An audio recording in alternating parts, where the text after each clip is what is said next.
Welcome to my YouTube channel the future nurse 24। আজকে আমরা অফিসের আইইউজিআর নিয়ে ডিসকাস করব।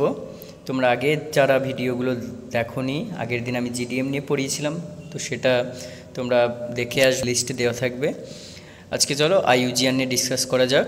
First question, define IUGR. Second question, explain the etiological factors of fetal growth restriction. Next, enlist the complication, আর হচ্ছে write down management.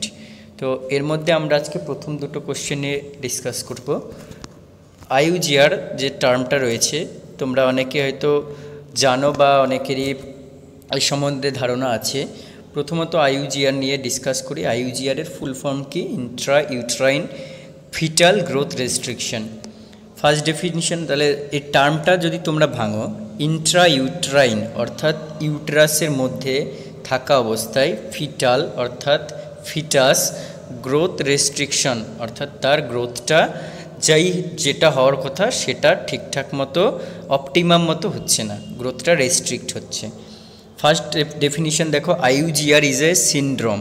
তাহলে এটাকে একটা সিনড্রোম বলা হচ্ছে। সিনড্রোম বলার কারণ আছে, কারণ এটা হচ্ছে যে কোনো একটা সিমটম বা একটা কেস নয়, ঠিক আছে।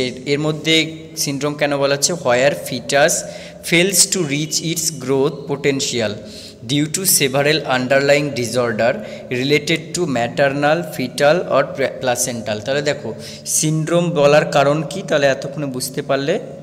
সিনড্রোম বলা হচ্ছে কারণ ফিটাস তার অপটিমাম যে গ্রোথ বা গ্রোথ পোটেনশিয়াল সেটাতে পৌঁছাতে পারছে না কিছু সেভারেল আন্ডারলাইং ডিসঅর্ডারের কারণে। এবার অনেক কটা ডিসঅর্ডার, সেটা ম্যাটারনাল ডিসঅর্ডারের কারণে হতে পারে, মানে মায়ের দিক থেকে কোনো ডিসঅর্ডার হতে পারে, বাচ্চার দিক থেকে বাচ্চা ইন্ট্রা ইউট্রাইন থাকাকালীন কোনো ডিসঅর্ডার হতে পারে, বা প্লাসেন্টাল কোনো ডিসঅর্ডার হতে পারে। তাই জন্য এটাকে বলছে একটা সিনড্রোম। নেক্সট ডেফিনিশন দেখো, IUGR or FGR, FGR mean fetal growth restriction is defined on a combination, তাহলে এখানেও একটা কম্বিনেশনের ব্যাপার আসছে, of measure of fetal size percentile. তাহলে ফিটালের সাইজ, গ্রোথ মানে কী কী হতে পারে? হয় ওয়েট হতে পারে, নাহলে হাইট বা সাইজ হতে পারে, অ্যান্ড ডপলার অ্যাবনর্মালিটিস। তাহলে হচ্ছে সাইজ পার্সেন্টাইলে হচ্ছে অ্যাবনর্মালিটি থাকতে পারে বা ডপলার অ্যাবনর্মালিটি থাকতে পারে, এই দুটোর কম্বিনেশন। এবার FGR may be with early onset, মানে হচ্ছে জেস্টেশনাল এজ অর্থাৎ কনসেপশন থেকে শুরু করে একদম টার্ম পর্যন্ত অর্থাৎ কমপ্লিটেড 37 উইকস পর্যন্ত যে জেস্টেশনাল এজ হয়, তো এটার দুটো ভাগে ভাগ করা হচ্ছে। একটা হচ্ছে আর্লি অনসেট, যেটা গ্রেটার লেস দ্যান 32 উইক্সের মধ্যে হচ্ছে, বা যদি পরে অনসেট হয় তাহলে greater or equals to 32 weeks এর মধ্যে হচ্ছে FGR হতে পারে।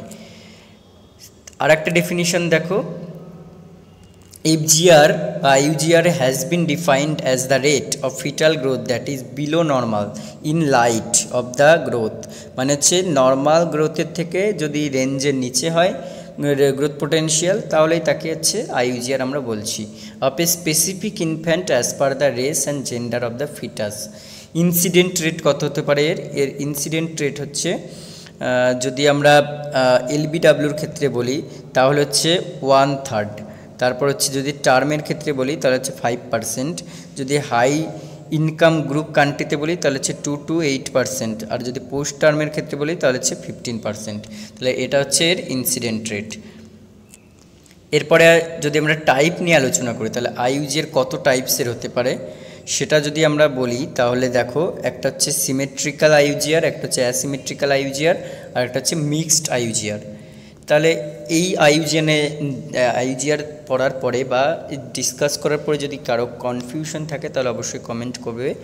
এবার দেখো ইটিওলজি নিয়ে ডিসকাস করি। ইটিওলজি অর্থাৎ কী কারণে বা কোন কোন ফ্যাক্টরের কারণে IUGR হতে পারে, এটাকে কয়েকটা ফ্যাক্টরে আমরা একটু আগে ডেফিনিশন পড়লাম। ডেফিনিশনে জানলাম যে একটা ম্যাটারনাল ফ্যাক্টর থাকছে, একটা ফিটাল ফ্যাক্টর থাকছে, একটা প্লাসেন্টাল ফ্যাক্টর, একটা আননোনে হচ্ছে কজ হচ্ছে আমরা বলতে পারি। তাহলে ম্যাটারনাল ফ্যাক্টরের মধ্যে দেখো, ম্যাটারনাল ফ্যাক্টরে ফার্স্টে বলছে কনস্টিটিউশনাল। এই যে আইডিয়াটা বা টার্মটা, এটা কেন ইউজ করা হচ্ছে দেখো। কনস্টিটিউশনাল মিনস বলছে স্মল ওমেন, মানে ওমেনের সাইজ স্মল বা স্লিম ফিগার, বা ম্যাটারনাল জেনেটিক আর হচ্ছে রেসিয়াল ব্যাকগ্রাউন্ড, এটা হচ্ছে কনস্টিটিউশনালের মধ্যে পড়ছে। এরপরে যদি আমরা বলি ফিটাল ফ্যাক্টর নিয়ে, তাহলে ফিটাল ফ্যাক্টরের মধ্যে হচ্ছে জেনেটিক, মানে জেনেটিক কোনো ক্রোমোজোমাল বা হচ্ছে অ্যানিউপ্লয়েডি, তারপর হচ্ছে মাইক্রো ডিলিশন বা ডুপ্লিকেশন বা সিঙ্গেল সাইট মিউটেশন, এই ধরনের যে কন্ডিশনগুলো আছে সেগুলো হচ্ছে ফিটাল ফ্যাক্টর হিসেবে কাজ করে আইইউজিআরের জন্য। আর স্ট্রাকচারাল অ্যানোমালি অর্থাৎ ফিটাসের যখন ডেভেলপ হচ্ছে, ফিচার ডেভেলপ হওয়াকালীন যদি কিছু স্ট্রাকচারাল অ্যানোম্যালিস হয়ে থাকে, সেটা একটা কারণ। কনজেনাইটাল কোনো ইনফেকশন যদি, অর্থাৎ সাইটোমেগালো ভাইরাস হচ্ছে ভাইরাস বা টর্চ, ঠিক আছে, টর্চ মিনস হচ্ছে টক্সোপ্লাজমোসিস, আর দিয়ে হচ্ছে রুবেলা, সাইটোমেগালো ভাইরাস আর হিমোফিলাস ইনফ্লুয়েঞ্জা। এরপর হচ্ছে টেরাটোজেন কোনো এক্সপোজার বা ড্রাগস এক্সপোজার হয় যদি মাল্টিপল প্রেগনেন্সি থাকে, এগুলো হচ্ছে রিস্ক ফ্যাক্টরের মধ্যে হচ্ছে ফিটাল। এরপর হচ্ছে প্লাসেন্টাল। তাহলে প্লাসেন্টালের মধ্যে প্লাসেন্টালের কী কী ফ্যাক্টর হতে পারে? প্লাসেন্টাল হাইপোপারফিউশন, অর্থাৎ প্লাসেন্টা থেকে হয় বাচ্চার দিকে বা বাচ্চা থেকে আবার প্লাসেন্টার দিকে এই যে সার্কুলেশনটা, প্লাসেন্টাল সার্কুলেশনটা, সেটা কিন্তু ঠিকঠাক যদি না হয়, মানে ব্লাড সার্কুলেশন। তারপর হচ্ছে poor uterine blood flow, uterine blood flow যদি পুওর হয়, মানে ম্যাটার্নাল ভাস্কুলার ম্যাল পারফিউশন যদি থাকে।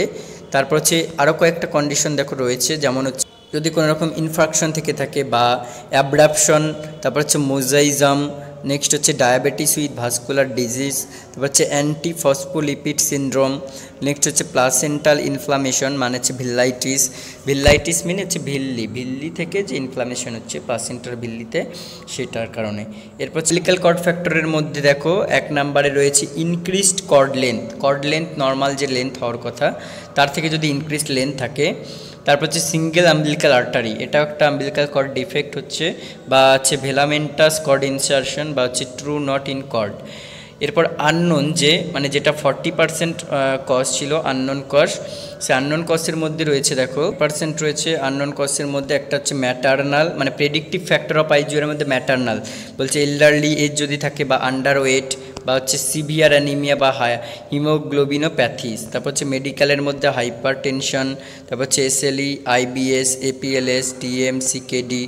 তারপর হচ্ছে অবস্টেট্রিকের মধ্যে প্রিভিয়াস কোনো প্রেগনেন্সি যেটা অ্যাফেক্টেড হয়েছে, মানে আগে কোনো বাচ্চা এফজিআর হয়েছে, এটা তো সব হিস্ট্রিতেই থাকে যে যেটা হিস্ট্রি আগে আছে সেটা হওয়ার চান্স থাকতে পারে, বা প্রিএক্লামশিয়া।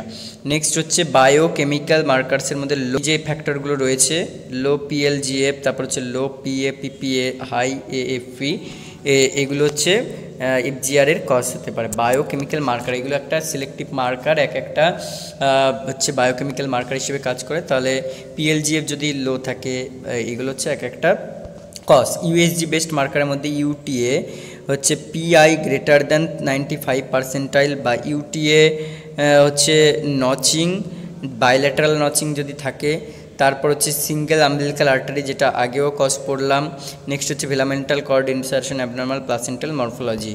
আর মাইনর রিস্ক ফ্যাক্টরের মধ্যে হচ্ছে এজ, যদি age, nulliparity, BMI less than 20 বা greater than 35, previous preeclampsia, pregnancy interval যদি লেস দ্যান 6 হয় বা গ্রেটার দ্যান 60 মান্থস হয়। তারপর মেজর রিস্ক ফ্যাক্টরের মধ্যে এজ দেখো সব জায়গায় একটা ফ্যাক্টর। তারপর হচ্ছে প্যাটার্নাল হচ্ছে ক্রনিক হাইপার টেনশন, তারপর হচ্ছে ডায়াবেটিস উইথ ভাস্কুলার ডিজিজ, ঠিক আছে, রেনাল ইম্পেয়ারমেন্ট। এরপর টক্সিনসের মধ্যে থাকছে কিছু অ্যালকোহল, স্মোকিং, তারপর হচ্ছে কোকেন, তারপর হচ্ছে হিরোইন অ্যান্ড আদার ড্রাগস।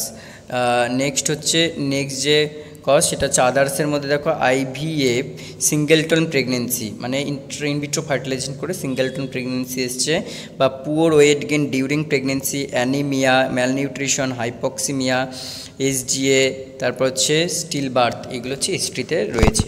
তাহলে আজকে আমরা এই দুটো টপিক নিয়ে জানলাম, এরপরের দিন কমপ্লিকেশন ম্যানেজমেন্ট নিয়ে জানবো। তো দেখা হবে তোমাদের সাথে পরবর্তী ভিডিওতে, তোমরা ভিডিওটা স্কিপ না করে দেখতে থাকো।